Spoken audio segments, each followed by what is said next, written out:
জীবনের প্রথম বিয়ে, কি জানি ঐশী দেখতে কেমন। কিছুটা ভয় হচ্ছে, সূরা পড়ে বুকে থুতু দিয়ে বাসর ঘরে ঢুকলাম।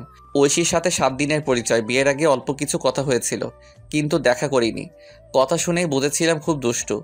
ঘরে ঢুকে দেখি বউয়ের মুখে ঘোমটা নেই। আমি তো পুরাই অবাক। শুনছি বাসর রাতে স্ত্রীর ঘোমটা নাকি স্বামীরা সরায়, আর এখানে দেখি বউয়ের মাথায় ঘোমটাই নেই। আস্তে আস্তে ঐশীর কাছে গেলাম, অনেকটা চোরের মতো। ঐশী মুখ ফিরিয়ে বসে আছে।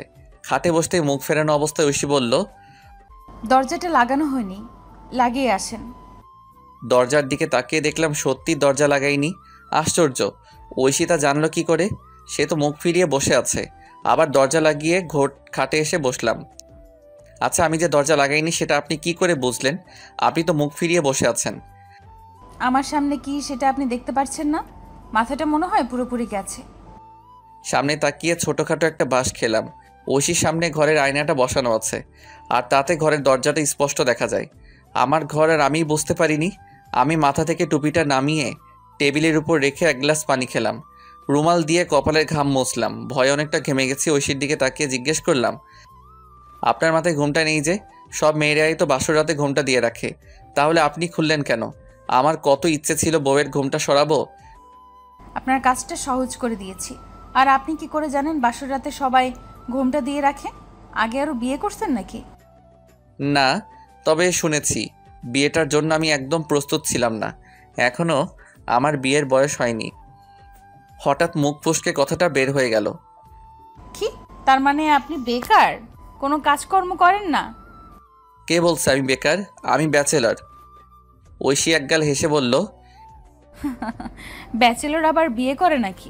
আবার বললেন বিয়ের বয়স হয়নি, কিন্তু এটা তো ভালো করেই জানেন যে বউয়ের মাথায় ঘোমটা দেওয়া থাকে। এই একটু একটু জানি। তাহলে বিয়ে করলেন যে? আম্মু হঠাৎ অসুস্থ হয়ে পড়ে। সেবা যত্ন করার মতো কেউ নেই। পরিবারের একমাত্র ছেলে, ছোট বোন রিনির পক্ষে মায়ের সেবা যত্ন করা সম্ভব না। সামনেই ওর এসএসসি পরীক্ষা। আমাকে না জানিয়েই বাবা বিয়ের ব্যবস্থা করে ফেলে, আর আমিও মায়ের অবস্থা চিন্তা করে বিয়েতে রাজি হয়ে যাই। মাত্র অনার্স শেষ করছি, এখন চাকরি খুঁজতে হবে। আর তো কিছু করার নেই। বুঝছি। অনেক রাত হয়েছে।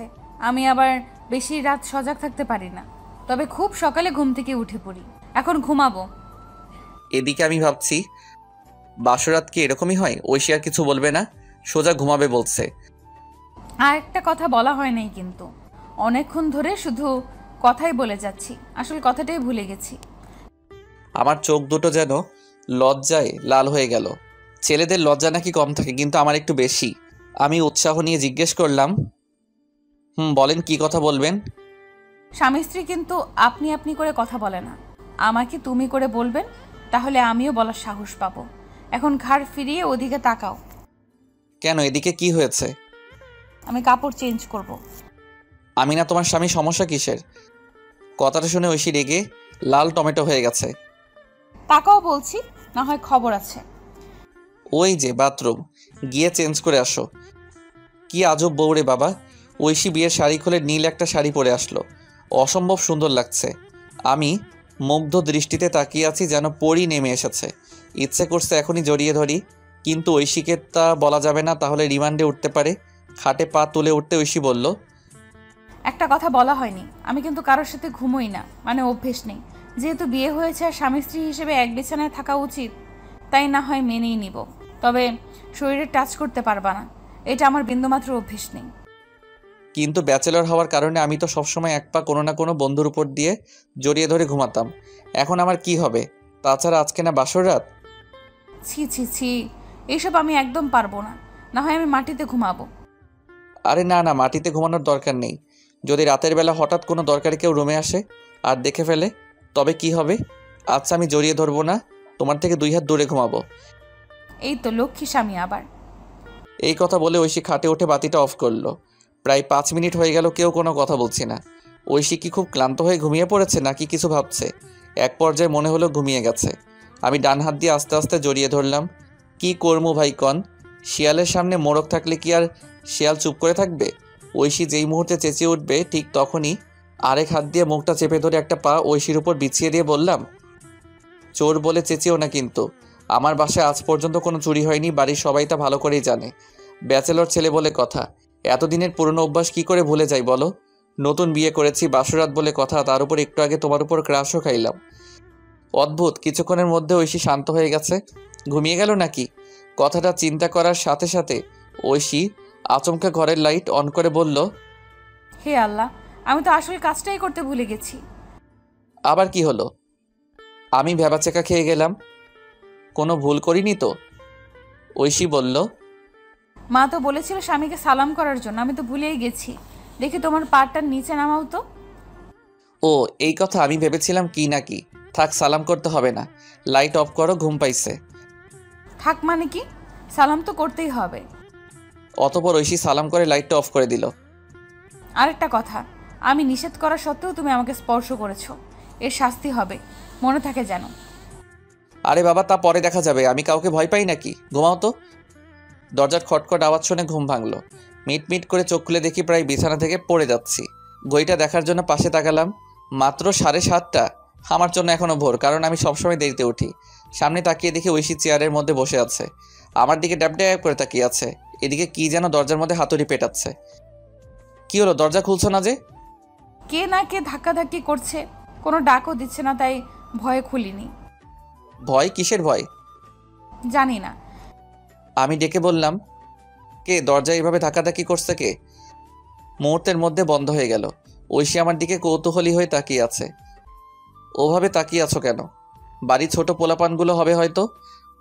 ঐশী এক দীর্ঘশ্বাস ফেললো। আমি এখনো বিছানায় গড়াগড়ি খাচ্ছি, এপাশ থেকে ওপাশ। ঐশী চেয়ার থেকে উঠে আয়নার সামনে গিয়ে বসলো। ঘাড় থেকে ভেজা চুলগুলো সরিয়ে সামনে নিয়ে আসলো। আমার ভেতর যেন লাড্ডু ফুটতেছে। তারপর ঠোঁটে লাল লিপস্টিক, কপালে লাল টিপ লাগালো। আমার চোখগুলো ক্রমশ বড় হতে লাগলো। ইচ্ছে হচ্ছে আর একটু দেরি না করে জড়িয়ে ধরি, কিন্তু না, স্পর্শ করা যাবে না। ঐশীর অনুমতি ছাড়া স্পর্শ করা যাবে না। কাল রাতে ঐশী আমাকে স্পষ্ট করে বলে দিয়েছে, তবু একবার ধরেছিলাম, তাই বলেও দিয়েছে এর নাকি শাস্তি পেতে হবে। কথাটা মনে হওয়ার পর মনটা খারাপ হয়ে গেল। তারপর ঐশী হাতে কাজল নিয়ে চোখের পাপড়িতে খুব সাবধানে লাগাচ্ছে। কানে ছোট 2টা রিং পড়ল। বাম কানের পাশ থেকে চুলগুলো সরিয়ে আমার দিকে আর চোখে তাকালো। আমি আবার চোখ বড় বড় করে মুগ্ধ দৃষ্টিতে ঐশীর দিকে তাকিয়ে আছি। একটা মুচকি হাসি দিয়ে আবার আয়নার দিকে মনোযোগ দিল। না, আর কন্ট্রোল করা যাচ্ছে না। আমি এবার জড়িয়ে ধরবই। ঐশী যা ইচ্ছা করুক, তা পরে দেখা যাবে। বিছানা থেকে পা নামিয়ে ফ্লোরে রাখলাম। চুপি চুপি চোরের মতো ঐশীর কাছে গেলাম। যে ঐশীকে জড়িয়ে ধরবো, ঠিক তখনই হঠাৎ দরজার মধ্যে আবার খটখট ধাক্কার আওয়াজ শুরু হলো। আমি ভয়ে লাফিয়ে উঠি। মেজাজটা ভালো রকমের গরম হলো। এরকম রোমান্টিক মোডে বাঁধা, ইচ্ছা করছে বাইরে থেকে ধরে এনে ইচ্ছে মতো পিটিয়ে আলুর ভর্তা বানাই। এদিকে ঐশী দাঁত বের করে খিলখিল করে হাসছে। হয়তো আয়নার মধ্যে আমার সব কাণ্ড দেখে ফেলেছে। আমি দরজার পিছন থেকে ঝাড়ুটা হাতে নিয়ে প্রচণ্ড রাগে দরজা খুললাম। কে বারবার এইভাবে বিরক্ত করছে? হ্যাঁ। দরজা মেলার পর আর ইজ্জত বলে কিছু খুঁজে পেলাম না। জিব্বার কামড় দিয়ে ল্যাম্পপোস্ট হয়ে দাঁড়িয়ে আছি। আমাদের সব প্রতিবেশী মহিলারা আমার দিকে তাকিয়ে হাসছে। কেউ কেউ একজন আরেকজনকে হেসে হেসে কানে কানে কী যেন বলছে। এতগুলো মহিলা নতুন বউ দেখতে এসেছে, টিকিট বিক্রি করলে অনেক অনেক টাকার মালিক হয়ে যেতাম। তার মধ্যে থেকে একজন মহিলা হেসে হেসে বলল, কি জামাই সাহেব, আমাদেরকে ঝাড়ু পেটা করবেন নাকি? হাতের ঝাড়ুটা সাথে সাথে মাটিতে ফেলে দিলাম। না না আন্টি, এ কি বলছেন? আসুন, ভিতরে আসুন সবাই। আমি বিছানার উপর উঠে বসলাম। ঐশী মাথায় কাপড় দিয়ে টেবিলের পাশে চেয়ারটায় বসে আছে। তারা ভেতরে ঢুকতে ঐশী দাঁড়িয়ে সবাইকে সালাম দিল। বাহ, বউ দেখতে কি মিষ্টি। এই যে জামাই সাহেব, বউ কিন্তু আপনার চেয়ে সুন্দর। ঘরের কাজকর্ম একটু কম করিয়েন আর বেশি বেশি সেবা যত্ন করবেন। এক প্রতিবেশী আন্টি কথাটা বলে একটা মুচকি হাসি দিল। হ্যাঁ, বউ যে সুন্দর তা আমি ভালো করে জানি। যেমন সুন্দর তেমন গুন্ডি, মনে মনে বললাম। তারপর একে একে বউ দেখে চলে যাচ্ছে, কিন্তু আমার দিকে একবারও কেউ ভালোভাবে তাকায়নি। সবাই শুধু বউ দেখতে এসেছে। রিনি এসে ডেকে বলল, ভাইয়া, সবাই খাওয়ার জন্য ডাকছে, তাড়াতাড়ি চলে এসো। তুই তোর ভাবিকে নিয়ে যা, আমি আসছি। রিনি ঐশীকে নিয়ে চলে গেল। আমি ফ্রেশ হয়ে চুল আঁচড়ে খাবার রুমে গেলাম। 3 খালার মা টেবিলে বসে আছে। বাবা সোফায় বসে টিভিতে খেলা দেখছে। একটা চেয়ার টেনে বসে পড়লাম। বড় খালা ঐশীর মাথায় হাত বুলিয়ে বলছে, শোনো বউ, এমন মিষ্টি সংসার খুব কমই আছে। আমি গ্যারেন্টি দিয়ে বলতে পারি এই সংসারে তোমার বিন্দুমাত্র অসুবিধা হবে না। আর তোমার শাশুড়ি একদমই খারাপ না, এ ব্যাপারে নিশ্চিন্ত থাকতে পারো। কিছুদিন পর তোমার বন্ধুর মতো মনে হবে। তবে তোমার স্বামীটা একটু ভালো না, একদম বজ্জা। একটু ভালো করে শিক্ষা দিও তো, বাজে একটা। কথাটা শুনে সবাই হাসছে। আমি মাথা নিচু করে বসে আছি আর চোখে তাকিয়ে দেখলাম ঐশীও হাসছে। নাও এবার সবাই খাওয়া শুরু করো। খাওয়া শেষে রুমে এসে বসলাম। ঐশী পাশে এসে বসে বলল, মিস্টার জামাই, তোমাকে সোজা করার অর্ডার কিন্তু পেয়ে গেছি, মনে রেখো। আমার কাছেও একটা ব্যবস্থা আছে, এত খুশি হওয়ার কিছু নেই। অপেক্ষা করো, মজা বোঝাবো। এবার হারে হারে টের পাইবা। একটু পর ঐশী হাতে মোবাইলটা নিয়ে কার নাম্বার যেন খুব তাড়াহুড়ো করে টাইপ করতে করতে রুম থেকে বেরিয়ে গেল। ব্যাপার কি? ঐশী হাতে ফোনটা নিয়ে রুম থেকে বের হওয়ার পরই আমি চুপি চুপি পিছু নিলাম। ঘরের পিছন দিক থেকে ফিস ফিস শব্দ আসছে। ঐশী কানের মধ্যে দু হাতে ফোনটা চেপে ধরে কথা বলছে আর বারবার এদিক ওদিক তাকাচ্ছে। আমি নিঃশব্দে আম গাছের পিছন থেকে উকি দিয়েছি। আস্তে আস্তে কথা বলার কারণে বেশি কিছু বোঝা যাচ্ছে না। এক সময় শুধু একটা কথা স্পষ্টভাবে বুঝতে পেরেছিলাম। ঐশী হেসে হেসে বলছিল, আচ্ছা তুই সব কিছু রেডি করে রাখিস, ব্যাপারটা অনেক মজার হবে। আচ্ছা আমি এখন রাখছি, নয়তো সব কিছু ফাঁস হয়ে যাবে। ঐশী ফোনটা জড়িয়ে ধরে দাঁত বের করে হাসছে। আমি তাড়াতাড়ি রুমে চলে আসলাম। বারবার ঐশীর ফোনের কথাগুলো মাথায় ঘুরপাক খাচ্ছে। আমাকে নিয়ে কিসের প্ল্যান চলছে? ফোনে ঐশী কার সাথে কথা বলছিল আর কোন ব্যাপারটা মজা হবে বলছে? রহস্যটা কি? ঐশীর কোনো বয়ফ্রেন্ড নেই তো? প্রশ্নগুলো মাথা খারাপ করে দিচ্ছে। একটু পর ঐশী রুমে আসলো। আমি যে ঐশীর সব কথা শুনে ফেলেছি তা কিছুতেই বুঝতে দেওয়া যাবে না। পাশে বসতে জিজ্ঞেস করলাম, কি ব্যাপার? ফোন নিয়ে কোথায় গিয়েছিলে? আমার সামনে কি ফোন করা যায় না? ওভাবে বলছো কেন? যেভাবে ইচ্ছা বলছি, তুমি উত্তর দাও। বান্ধবীদের সাথে কথা বলছিলাম। আমার সামনে বলা যায় না? না, অন্য একটা ব্যাপারে কথা বলছি। তারপর আমি আর কোনো কিছু জিজ্ঞেস করিনি। বিকেলবেলা শ্বশুর বাড়ি থেকে ৩-৪ জন লোক আসলো, সাথে শ্বশুর মশাইও। বাবাকে দেখতে পেয়ে ঐশী জড়িয়ে ধরে ফুপিয়ে ফুপিয়ে কাঁদতে শুরু করলো। শ্বশুর মশাই ঐশীর মাথায় হাত বুলিয়ে দিচ্ছে। ওনাদের ভালোভাবে আপ্যায়ন করার পর ঐশী এখন প্রায় প্রস্তুত। ব্যাগ গুছিয়ে দরজার সামনে দাঁড়িয়ে আছে। আজও বাপের বাড়ি যাবে। ঐশী মাকে সালাম করে ঘর থেকে বের হলো। শ্বশুর মশাই আমার কাঁধে হাত রেখে বলল, বাবা, তুমি কাল সকাল সকাল চলে এসো, আর পরের দিন আবার ঐশীকে নিয়ে চলে আসবে। আমি মাথা নেড়ে সম্মতি জানিয়ে দিলাম। আমি বললাম, সাবধানে যাবেন। পরের দিন সকাল 10টা বাজে, এখনও ঘুম থেকে উঠিনি। কাল সারা রাত শুধু ঐশীর কথাগুলোই মনে হয়েছে। রাতে ভালো করে ঘুমাতেও পারিনি। একটু পরেই মা এসে ডাকতে লাগলো। কিরে এখনো উঠিসনি? তোকে না আবার যেতে হবে, তাড়াতাড়ি উঠে খেতে আয়, বেলা অনেক হয়েছে। একটু আলসেমি করে বিছানা থেকে উঠলাম। ফ্রেশ হয়ে খাবার টেবিলে গেলাম। বাড়িটা এখন ফাঁকা। বিয়ের অনুষ্ঠান শেষ হওয়ার পরপরই সবাই চলে গেছে। আমি খেয়ে আবার রুমে আসলাম। ভাবছি একটু বিশ্রাম নিয়ে তারপর শ্বশুরবাড়ি যাব। টেবিলের উপর থেকে মোবাইলটা হাতে নিয়ে আমার ব্যাচেলর বন্ধুদের ফোন দিয়ে খোঁজ খবর নিলাম। আচ্ছা আদিপ, এখন ফোনটা রাখছি। তোকে যা বলেছি সব কিছু রেডি করে রাখিস। বউরে একটু মজা দেখাবো। আমার কথা শুনে আদিপ হাসতে হাসতে ফোনটা কেটে দিল। আমার প্ল্যানিংয়ে আমারও কিছুটা হাসি পাচ্ছে। বিছানায় শুয়ে শুয়ে হাসছি। তখনই মা এসে বলল, কিরে একা একা হাসছিস যে, কি হয়েছে? না মা, তেমন কিছু না। বুঝছি, আর বলতে হবে না। আবার কোনো ঝাগলামির প্ল্যান করছিস বুঝি? মা ও পুরো মনোবিজ্ঞানীর মতো আমার সব কিছু ধরে ফেলে। অনেক বেলা হয়েছে, যা এখন ঐশীদের বাসায় যা, আর অনেক আগেই তা উচিত ছিল। মায়ের কথায় বিছানা থেকে উঠে বাজারে আসলাম। মিষ্টি আর কিছু ফলমূল হাতে নিয়ে সিএনজি করে সোজা শ্বশুরের ঘরের সামনে। আমাকে দেখতে পেয়েই শালিটা দৌড়ে আসলো। শালিটা পুরো 420 টাইপের। নাম ঋতু, এবার মাত্র ইন্টারে ভর্তি হয়েছে। দুলাভাই, আপনাকে তো একেবারে হিরোর মতো লাগছে, তবে একটু মেকআপ করলে আরও ভালো লাগতো। আরে ছেলেরা মেকআপ করে নাকি? আর হিরো না হলে তোমার বোনকে বিয়ে দিতা? তা ঠিকই বলেছেন, তবুও একটু মেকআপ করার দরকার ছিল। ঋতুর কথা শুনে মুচকি মুচকি হাসছি আর ঘরের দিকে হাঁটছি। শালিটা পুরা পাগল। সালাম দিয়ে ঘরে ঢুকলাম। সবাই আমার জন্য অধীর আগ্রহ নিয়ে বসে আছে। শাশুড়ি হাতে লুঙ্গি দিয়ে বলল, যাও ফ্রেশ হয়ে আসো বাবা, অনেক ক্লান্ত হয়ে গেছো। লুঙ্গিটা হাতে নিয়ে রুমে ঢুকতেই দেখি ঐশীর হাতে যেন কিসের কৌটা। আমাকে দেখেই তা লুকিয়ে ফেলে। আমিও বেশি গুরুত্ব দিলাম না। ফ্রেশ হয়ে রুমে শুয়ে আছি। বিকেল গড়িয়ে সন্ধ্যা হয়ে গেছে। ঋতু এসে বলল, আসেন দুলাভাই, আপনাকে আমাদের এলাকাটা ঘুরিয়ে নিয়ে আসি। চলো, আসলেই এলাকাটা ঘুরে দেখা উচিত। তারপর ঋতুর সাথে পুরো এলাকা ঘুরলাম। অনেক কথা হলো, আর ঐশীর সম্পর্কেও অনেক কিছু জানলাম। এখন মনে হচ্ছে আমার প্ল্যানটা ভালো রকমের কাজ করবে। ঋতুর কথায় ওর নিজের কিছু বৈশিষ্ট্য খুঁজে পেয়েছি। তাতে বুঝতে দেরি হলো না যে ঋতু আসলেই 420।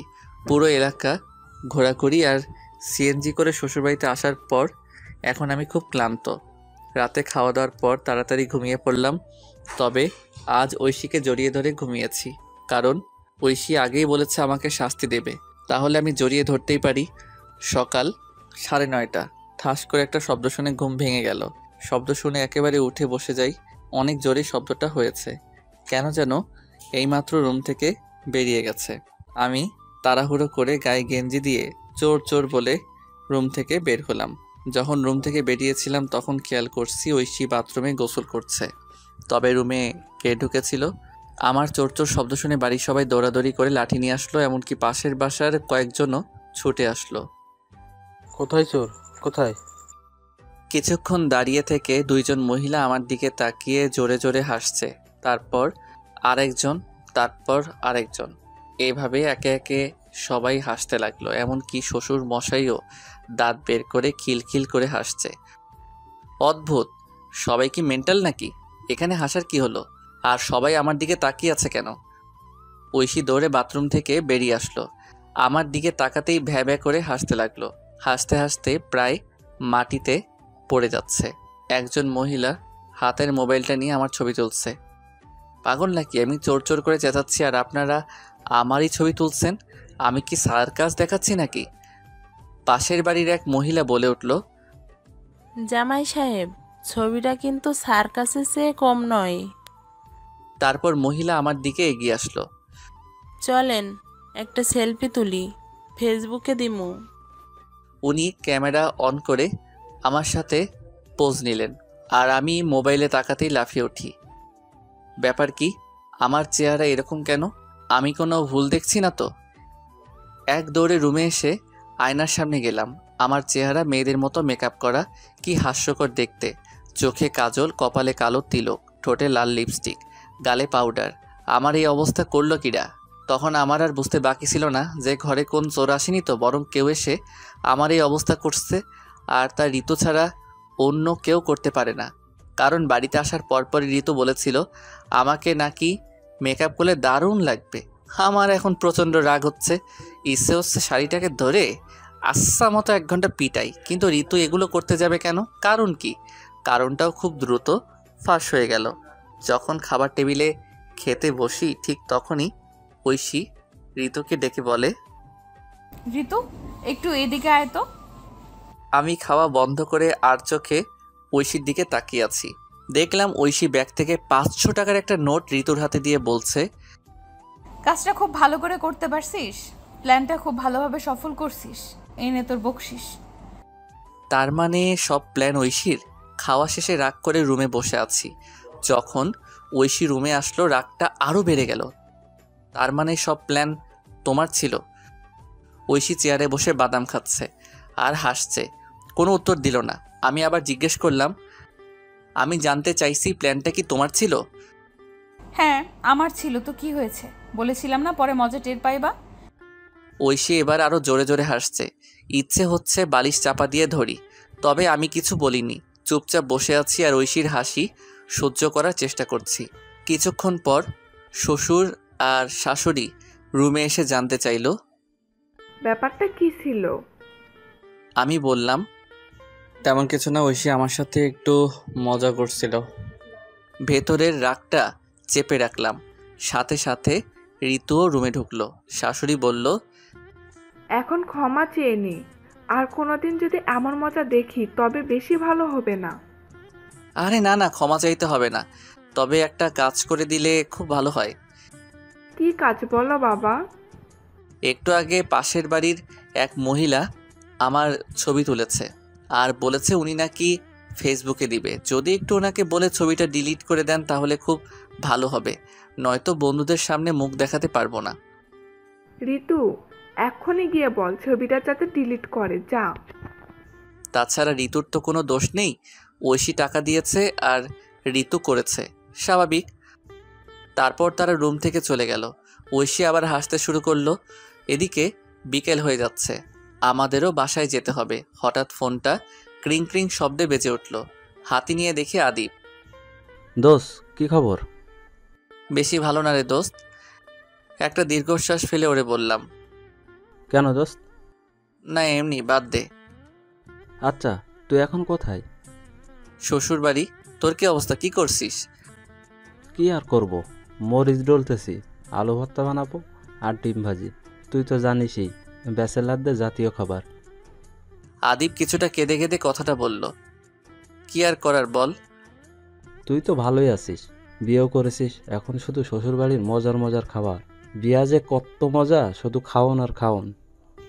আচ্ছা এখন রাখি, তুই আর প্যারা দিস না। এই বলে ফোন কেটে দিলাম। ঐশী এক্ষুনি রেডি হও, আজ না বাড়ি যাব, কাজ আছে, সন্ধ্যা হয়ে যাচ্ছে।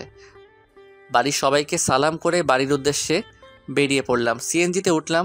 বারবার আজকের ঘটনার কথা মনে হচ্ছে। ঐশী আমাকে তার বাড়িতে নিয়ে এত বড় একটা অপমান কিভাবে করলো, এর শাস্তি ওকে পেতেই হবে। আমি আবার আদিবকে ফোন দিলাম। 2-3 বার রিং হওয়ার পর ফোন তুলল।